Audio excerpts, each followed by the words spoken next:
get the recording started. So, you guys have been working with electric fields and Gauss's law, and then moving into electric potentials within the last week. Next thing we're going to talk about is capacitors and capacitance. Welcome, Sean. The first thing we want to know is, what exactly is capacitance? What does that word mean?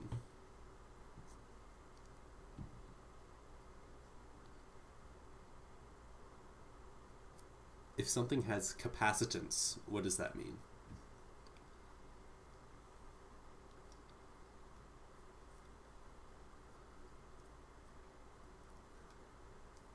There we go. It has stored charge, I guess. Does someone want to reword that?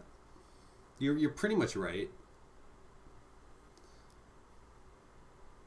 If you measure something's capacitance, what are you measuring?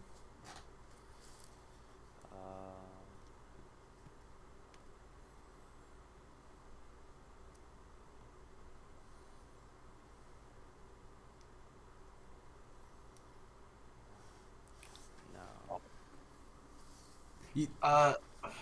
Go ahead, The Roger. capacity. Let's see. The capacitance, at least for the formula, is the charge over the change in voltage.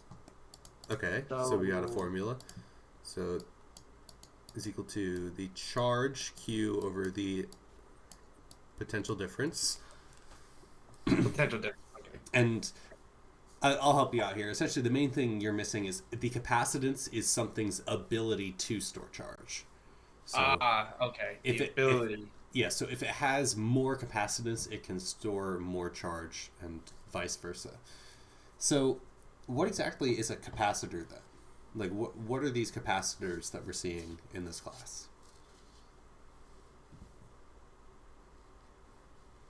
And he said, I think the teacher said, like, a defibrillator is an example of a capacitor. Mm-hmm. And so what does a capacitor do? Use that stored energy. Okay, yeah, it stores energy in the form of charge. And how does it do that?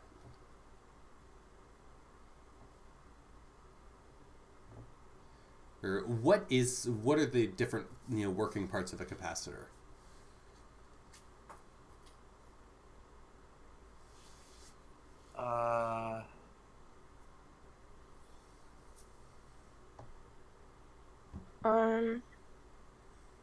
Doesn't it have like two sheets of charge, and like in between there's like an electric field? Exactly. It's two. Okay, that's okay. Yeah, it's two parallel sheets of charge. Usually, we're in this class. We'll just be seeing, usually just straight flat slabs of charge. I don't believe we'll be seeing any. I don't think you guys will see anything in terms of capacitance per unit length in this class. But so essentially, it's two usually parallel plates or sheets of charge. And so they store charge, and then with those charges, they produce an electric field, and therefore a potential difference between them. That's a capacitor. Anyone have any questions about that? Anyone a bit confused as to what a capacitor is? Is honestly the best way to get through it is to just start working through example problems. Before we do that, To be honest, yeah. yeah, I mean, like, it's sort of weird. I just realized as I was asking that, it's just like, does anyone have any questions about what a capacitor is? And everyone's just like, yeah, but how do I ask the question? How do I be like, what's a capacitor? It's like, yeah, the best way to do it is to start hopping in and working on some example problems. So let's go ahead and hop into an electric potential problem. You'll see there's a rhyme and a reason to this. Plus, also, this is good practice for the quiz you had yesterday. Smile. So we're going to have two infinite sheets of charge, and we're going to place them on either side of an uncharged infinite conducting slab. So three things you want to know is, what is the x component? Essentially, what is the electric field at point P? What are the surface charge densities on either side of our conducting slab? And then what's the potential difference between point S and point T on either side of the second conducting slab. And we're just leaving our charge densities in terms of sigma 1 and sigma 2. If we want, we can assume that they're both positive, but it doesn't really matter. So we'll take, let's say, 5 or 6 minutes, and then we'll go over this. We want the electric field, surface charge densities on either side of the slab, and then the potential difference between point S and point T.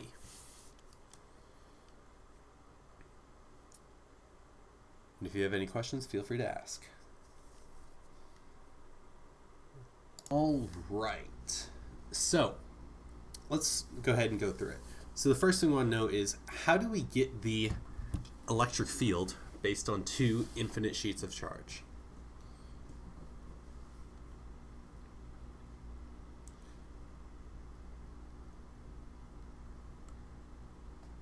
How do we find our electric field?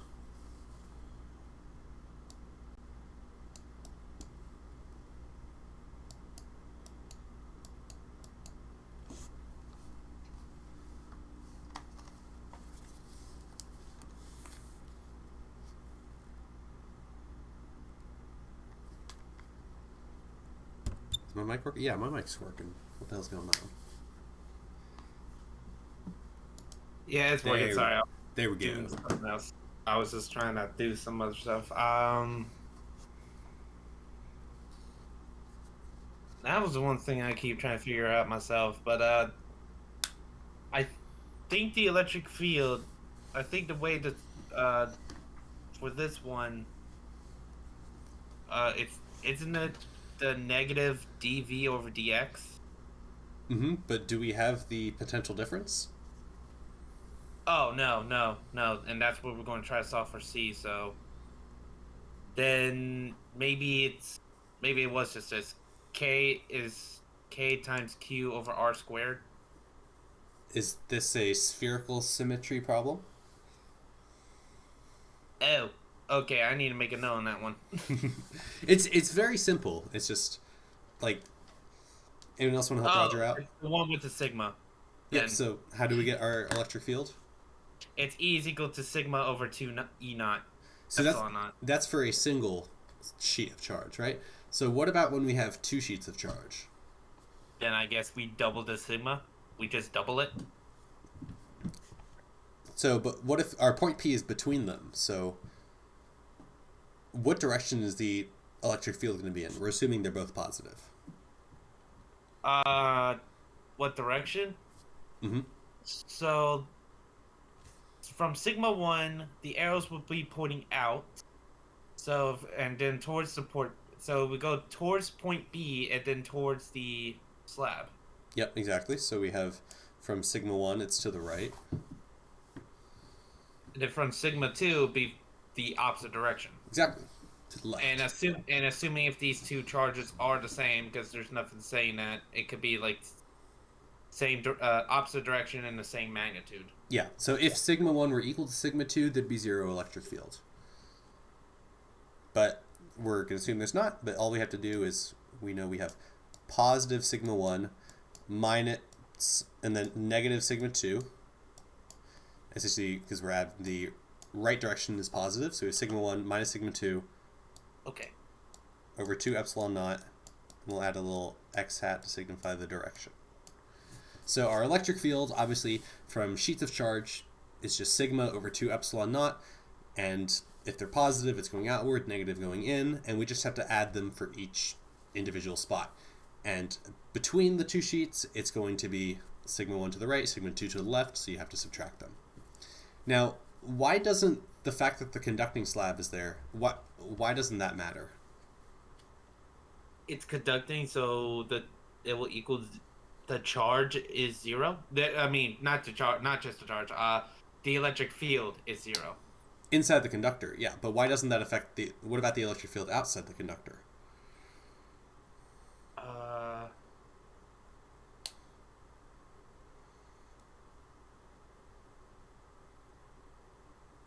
I'm trying to remember the reason on that one.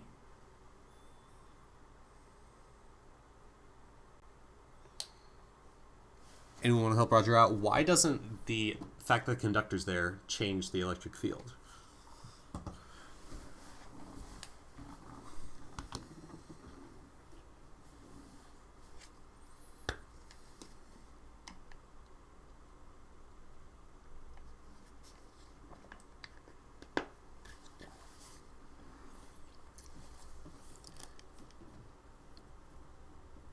How about Does it me? have, does it have to do with uh?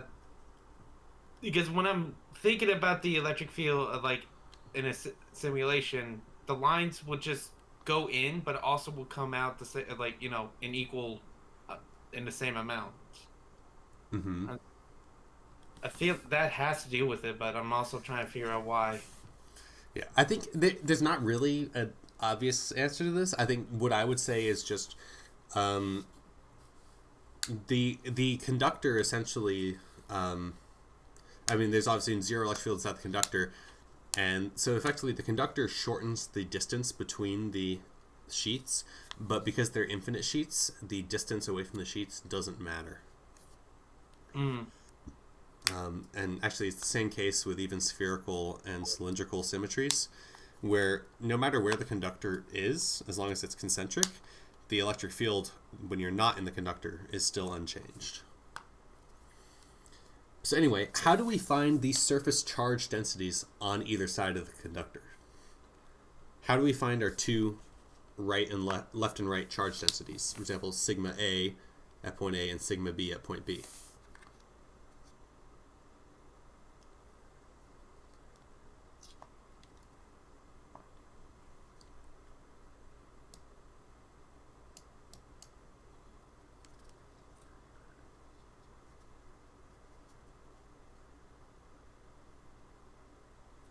Well, first thing we know is our infinite slab is uncharged, so we know that sigma A has to equal negative sigma B, and vice versa.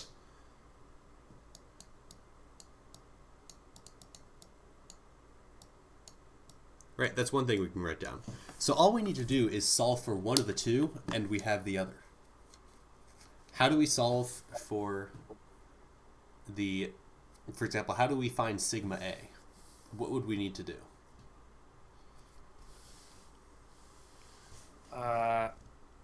So I believe this one we going to need to use the charge density of sigma is equal to Q over A. And how did you get that? Oh, so that's obviously just the charge density, but how do we actually solve for the charge density?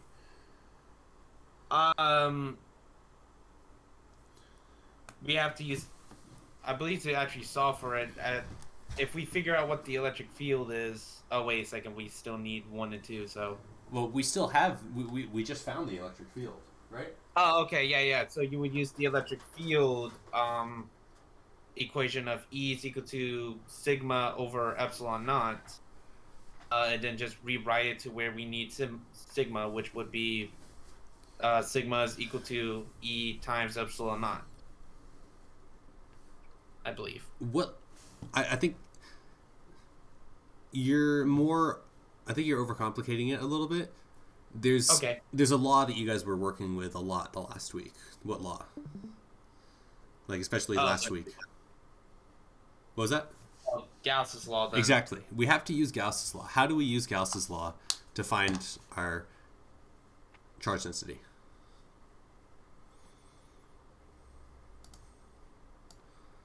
This is our slab. We know the electric field on either side of the slab.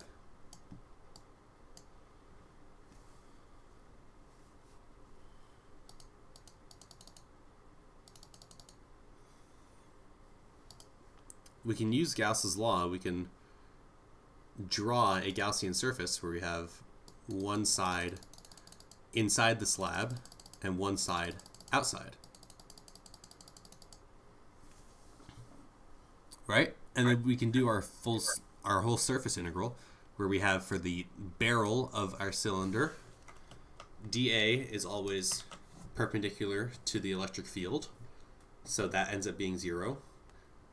For this side of the cylinder, we're inside the conductor, so the electric field is 0. And this outside, E dot dA is equal to, well, they're anti-parallel, so it's integral of E dot dA is equal to negative E times the area, which we know is equal to Q enclosed over epsilon naught. Q enclosed is sigma A times the area, that same area, over epsilon naught. Right? So then we just solve for sigma A. Areas cancel out, and we have sigma A is equal to negative E epsilon naught, which then we know the electric field up here is just, so we have negative sigma 1 minus sigma 2 over 2. Right? Ring any bells? Yeah. And then sigma B is just going to be the opposite.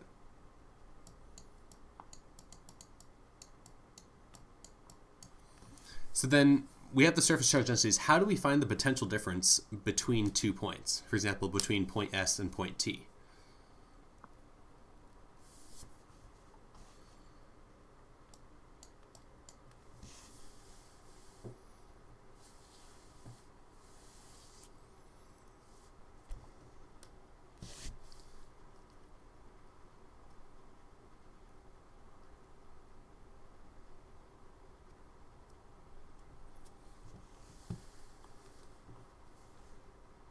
How do we get our potential difference?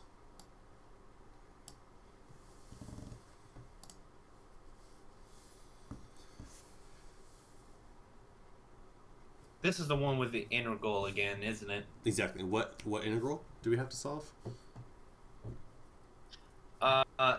It would be negative, the negative the outside, the integral of, let's see, it's hang on a second, I want to double check what was the points again. Okay, so from S to T, so S will be the initial, and then T will be the final. Mm-hmm. So it should be negative integral from S to T,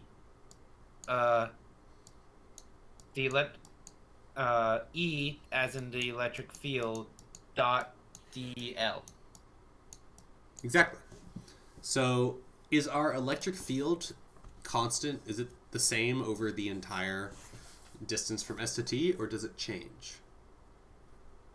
I believe it should change because the sigma 2 should be, it's a positive, so the arrows both ways are going to go out.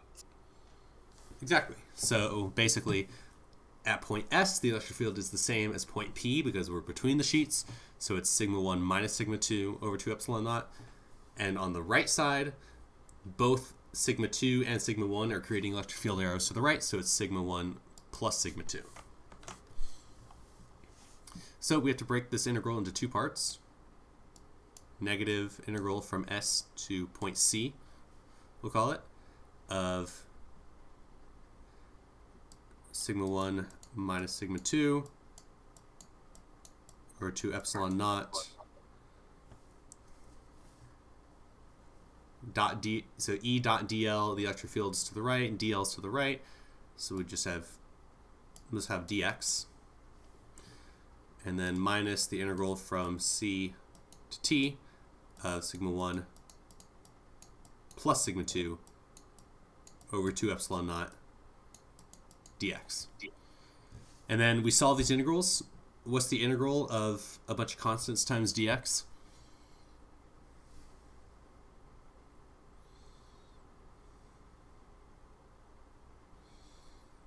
And you have to remember that.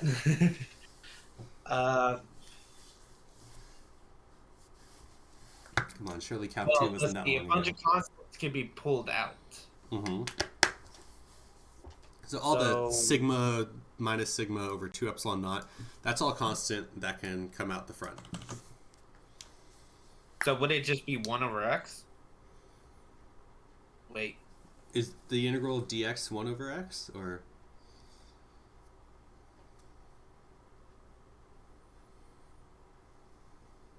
It's not, guess just x? I'm trying to remember. Yeah, it's just x. The integral of dx is just x. Okay then. So we just pull the constants out. Sigma 1 minus sigma 2 over 2 epsilon naught times x. We do our endpoints. The distance here is a over 2.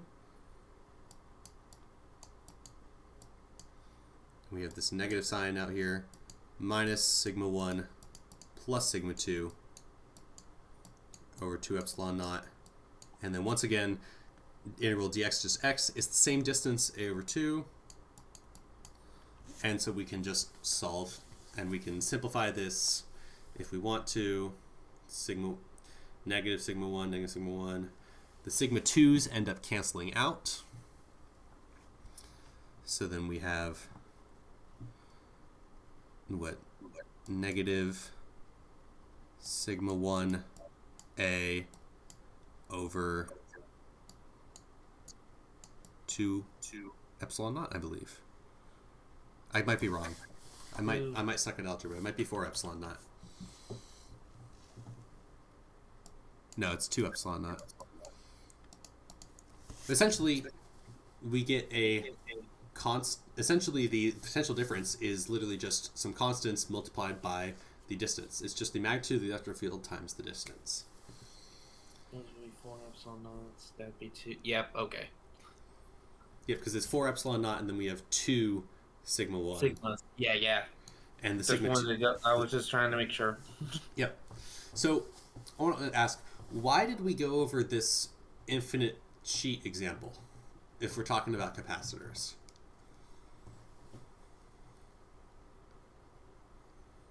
Well, we're going to need some of these stuff in order to fully solve for capacitors or capacitance. So what do you mean by that?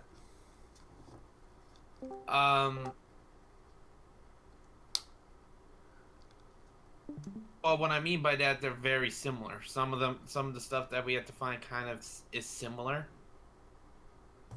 So what do you mean? Like capacitors sort of act like infinite sheets? Yeah. Why is that? Because obviously capacitors aren't actually infinite sheets. I mean, in fact, if you guys were to be physics students and if you took the 300 level electronics lab, you'd see these. You can hold like a handful of capacitors in your hands. They're these tiny little things. Why can we treat them as infinite sheets?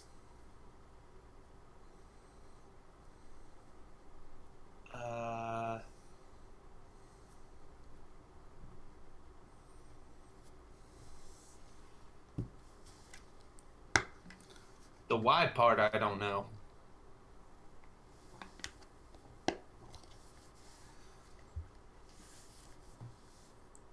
How about, I mean, if we have a capacitor, we go ahead and draw it. Let's say our capacitors are, 0.1 millimeters apart. For this next example, we'll have two capacitors that are 0.1 millimeters apart, so they're this tiny little distance away, and their surface areas are 1 centimeter squared. So the distance is 0.1 millimeters, and they're squares that are like massive, 1 centimeter by 1 centimeter. And you have these two sheets that are very close to one another. It's a bad drawing because two-dimensional drawing of three-dimensional objects, but essentially we can treat them as infinite sheets because the capacitors are effectively the distance when you're between the two capacitors, they effectively look infinitely large because the distance between them is so small. And that's why we're able to treat them as infinite sheets. So now, if anyone doesn't have any questions about the infinite sheet example, then let's go ahead and hop into some examples where we're actually calculating capacitance and working with a capacitor. So we're going to have two parallel sheets of charge with surface area 1 centimeter squared. They're going to be placed 0.1 millimeters apart, and we're going to connect them to a 12-volt battery. So what is the capacitance of this parallel plate capacitor? And what's the potential difference between the plates? Give you guys 3 minutes, then we'll go over it. How do we find the capacitance and the potential difference between the plates?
Take one more minute, then we'll go over this.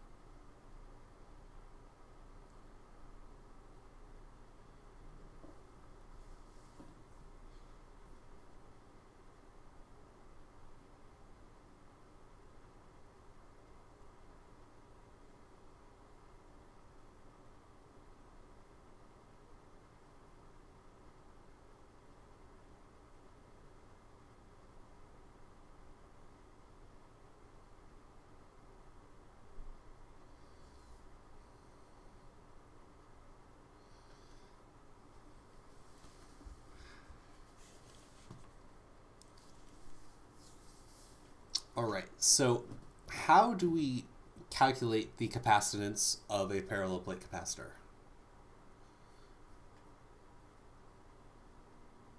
We mentioned something earlier about capacitance being charge over the potential difference.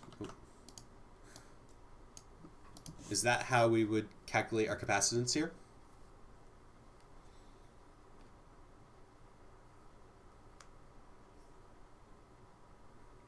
Go ahead, Michelle. Words. Sorry, what was that? It's like you like cut in Oh. and out. Oh, sorry. Oh. Is epsilon not times the area over distance for this question? Exactly, Is yeah. that right? Yeah, it's epsilon naught times the area over the distance. Because we don't know what the charge stored on the capacitor plates is. But we are given the dimensions of the capacitor, where we have the area, which is 1 centimeter squared, and we are given the distance between them, and from that we can get the capacitance. So we have C is equal to epsilon naught A over D, and we could plug in numbers. We have the area of 1 centimeter squared, so 0.01 centimeter, so 0.01 meters squared, divided by the distance, which is 0.1 millimeters, so 0.0001. And then, so our capacitance is just epsilon naught, which is 8.85 times 10 to the minus 12. And then what's the SI unit for capacitance?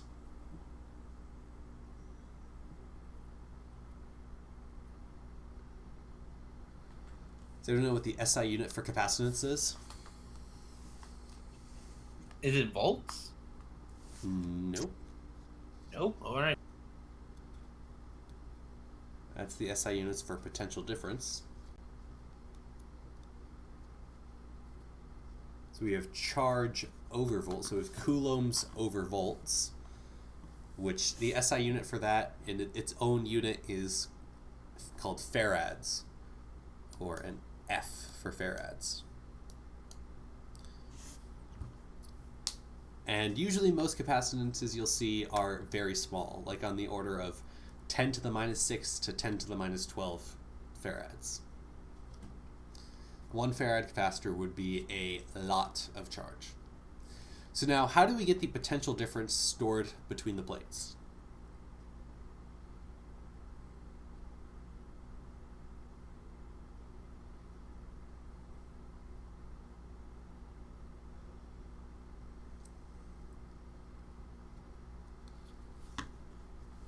How do we find the potential difference stored between our capacitor plates?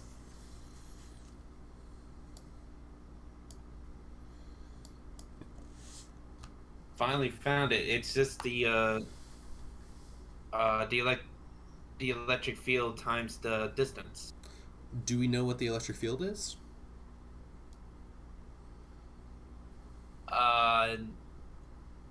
No, but we should know the sigma, I believe, right? How do we get sigma? How do we get the charge?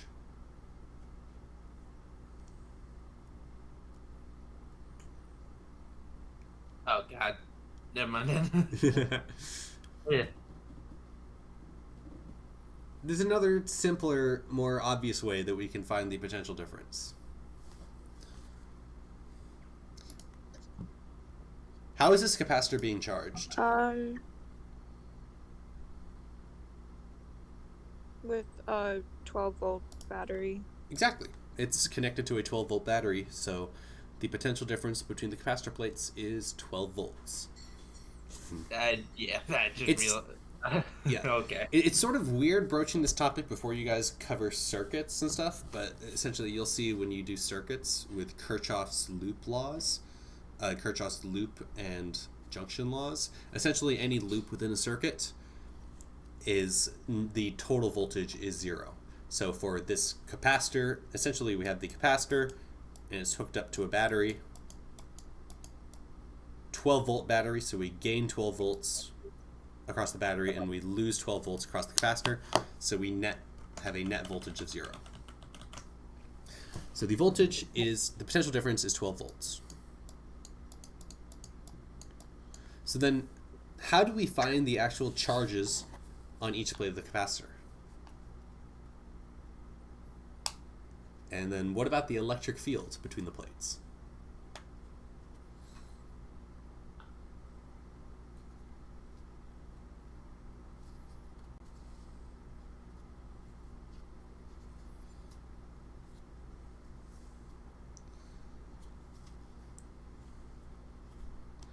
How do we go from the potential difference to the charges on each plate of the capacitor?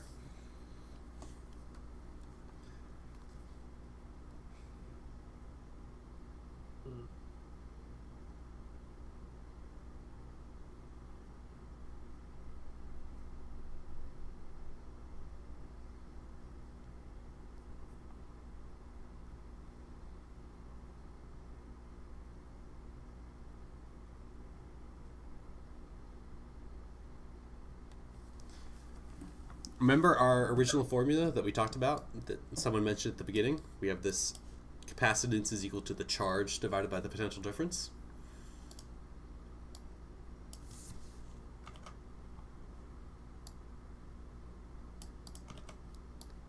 Wouldn't we just be able to use this? To just find a charge? Yeah, I don't see why not. Because we have the capacitance, it's 8.85 times 10 to the minus 12 microfarads. We have the potential difference, 12 volts, so we can just solve for the charge. Q is equal to C delta V, which we can plug it in, 8.85 times 10 to the minus 12 times our 12 volts. We get about 1.1 times 10 to the minus 11. And what is our SI units for charge here? Joules? That's an Oh, wait. energy. Sorry, coulombs. Coulombs, exactly. So a very small As soon amount as of I said charge. joules, I was like, wait a minute. Yep, so joules would be the energy, which we do have an energy stored in the capacitor. And let's actually do that. How much potential energy is being stored in our capacitor here?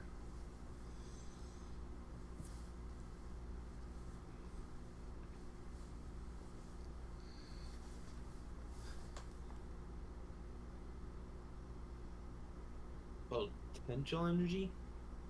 I mean, it's all the energy stored here is potential energy, right? Okay then. Because So nothing's wouldn't it moving. be- Wouldn't this be U is equal to 1/2 QV times QV? Half QV. Yep. Or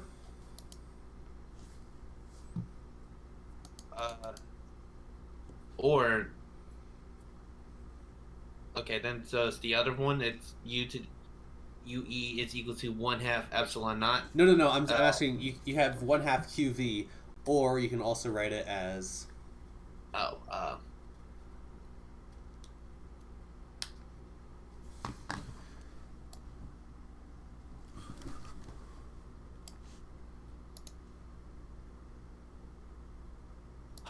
right. Okay. 1/2 ZV squared or something like that, right? or 1/2 times Q squared over C. yep, exactly. We have 3 different ways that we can write our I'm going to move this up here. Oh god, I've cut it off. Do we do this? Oh, we've just lost it. Oh, we can do this. Yay! It's no longer cut off. But yeah, so we can write the potential energy stored in the capacitor as, you know, several different things. We have U is equal to half QV, or Q delta V, we'll say, which then, based on our original capacitance law, C equals Q over delta V, we can write Q as C delta V, so we have half C delta V squared, or we can write delta V in terms of Q over C, so half Q squared over C. And regardless, we have all those previous values, so we can just go ahead and plug it in. So we have our charge here times our voltage divided by 2. So we get a total potential energy stored of 6.4 times 10 to the minus 11. And what's the SI unit for energy again? Joules. Yep, also I lied, it's not 10 to the minus 11, it's 10 to the minus 10 joules. So then how do we find the electric field between our two capacitor plates?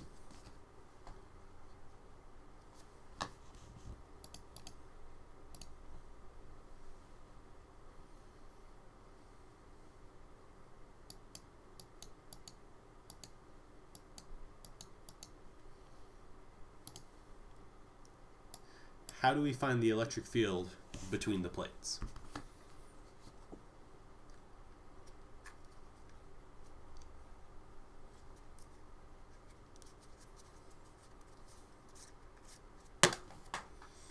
Well, this time, wouldn't we just use the potential difference equation since we know the distance and the potential difference?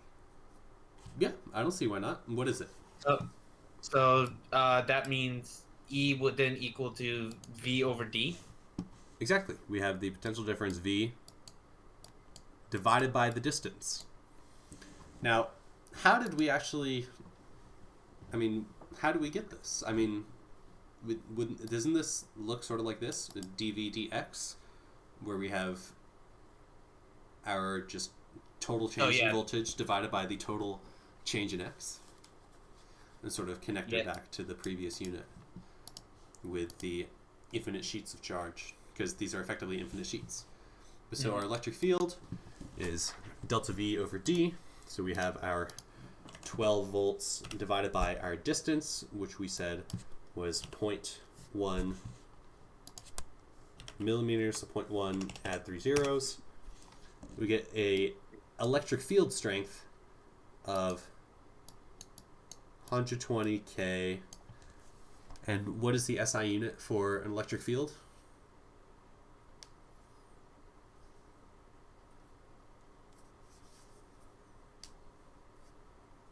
There's two options here that you can write it in.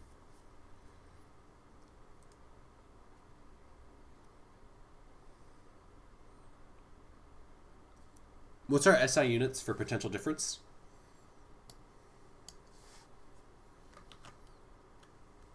I don't know why I keep forgetting these. Potential difference is in volts. And what's our distance here? Volts, and then that's meters? Yeah, exactly. So we can write it in volts per meter, or there's another option involving a force. Anyone know what it is? So if it's force, we're going to be using newtons. Newtons per something. Would it have to deal with coulombs? Yep, exactly. It's just newtons per coulomb. Okay. It's the charge per the force per unit charge inside the electric field. So if a 1 coulomb charge was placed in the electric field, it would have a force of 120,000 newtons on it. That's pretty much everything we have in terms of capacitors, where we have all our different capacitor equations that are honestly relatively straightforward to use in order to understand everything. And usually, your capacitor examples, you'll be given one or two of these numbers, for example, the dimensions of the capacitor. And then from that, you can find the capacitance. If you're connected to a battery, then you can find the charge. And then from there, we can find the potential energy, the charge densities, the electric field, pretty much anything. Or if you're given the electric field, you can go backwards and find the potential difference, and then from that, find the capacitance, the charge, etc. Now, one more thing that sort of gets fun. What happens to all these values if we go ahead and place a thin conducting slab halfway between the plates? So essentially, we have our two plates, not to scale, and then we're going to go ahead and place a conducting slab halfway between them. What's going to happen to the capacitance of our capacitor?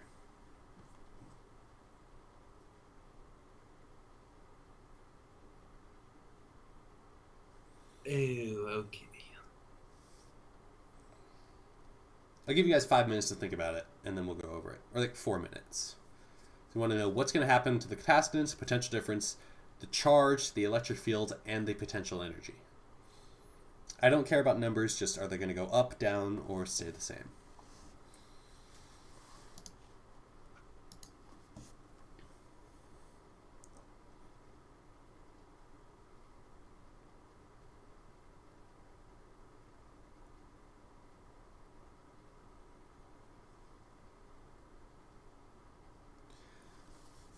All right. So, what is going to happen to all these different values associated with our capacitor when we place this conducting slab between them?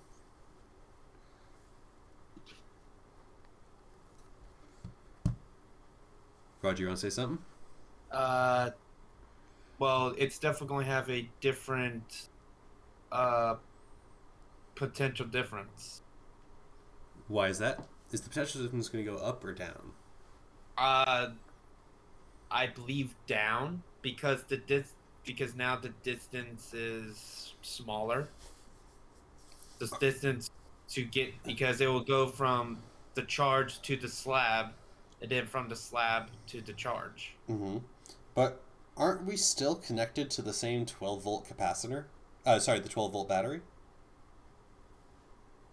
Oh wait, are we? Yes, we are still connected to the same 12-volt battery. Oh, okay. Okay.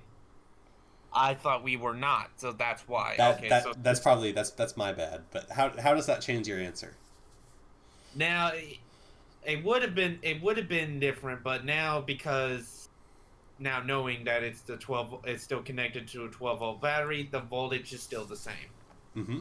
So let's just write that down. So voltage is equal.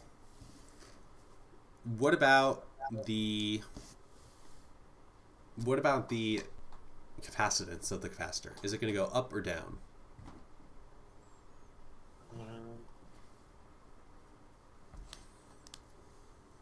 The only thing is, will the charge be different?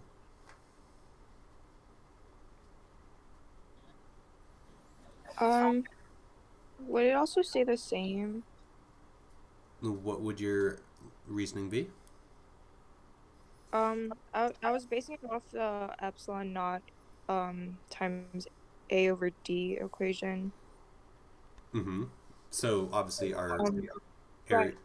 Yeah, go ahead. If there was a conducting slab in between, would that change the distance, or would the distance between them still remain the same?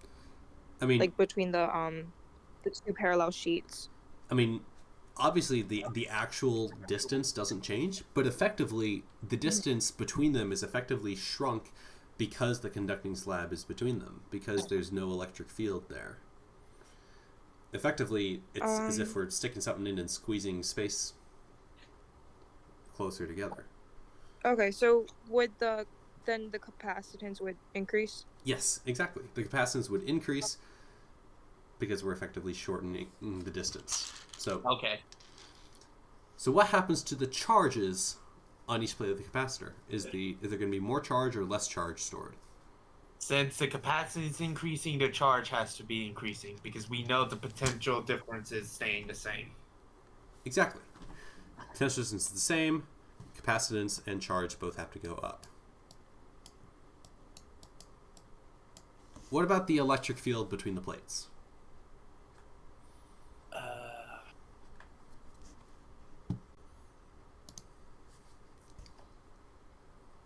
Well, It would. Oh, you can go ahead. I think it would, since the distance is decreased in a way, but the voltage is remaining the same, wouldn't it just be increasing? Yep, exactly. Anyone else have any other logic they could use?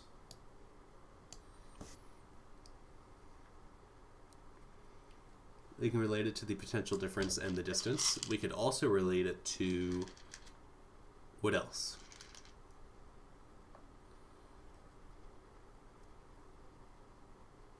Sigma and epsilon naught? Mm-hmm. So is sigma increasing or decreasing? Oh, sigma is staying the same. Is it? Oh, wait a second. No, sigma would be increasing. Duh, because the electric field is increasing, sigma would have to be increasing. So you're using circular logic now. Oh, wait, what? There's another way you can know that sigma is increasing. What is sigma? Oh, keep forgetting charge density. So that should be Q over A, I believe. Exactly. Charge density. Charge goes up, area is still the same, sigma has to go up. And therefore we know that because there's more charge, the electric field has to be greater. Now, what about the potential energy stored?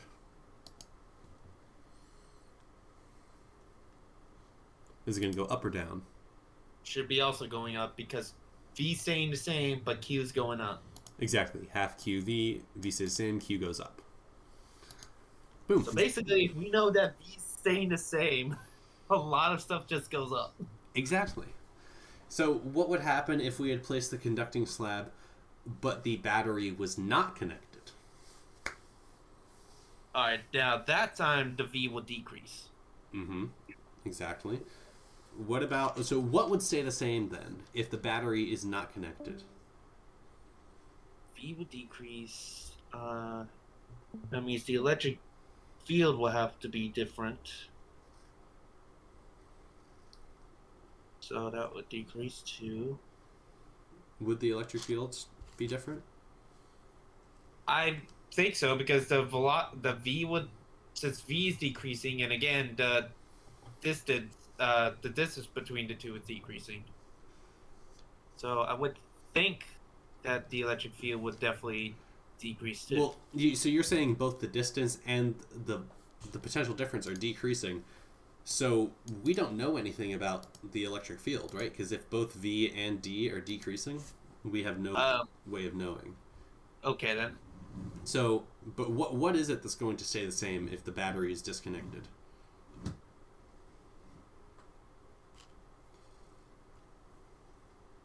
Charge? Exactly. The charge isn't going anywhere. The charge is going to stay the same because it's just the charge is being stored on both plates of the capacitor. Battery's disconnected, the charge has nowhere to go. Okay, so that means sigma will stay the same. Which means due to the electric field equation, sigma over epsilon naught, the electric field should remain the same? exactly. So Okay. if the battery's disconnected, voltage decreases and obviously the distance decreases, so the capacitance increases. But Q and so the charge and the electric field both stay the same, and then the total energy stored... Oh yeah, capacitance would increase. Because the bottom one's being decreasing, so yeah, that Mhm. makes sense. And so would the total energy stored increase or decrease?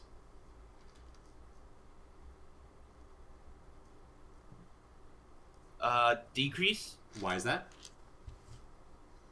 Charge is staying the same, but the voltage is is decreasing. Exactly. Or you can say the charge is staying the same, but the capacitance That too. is increasing.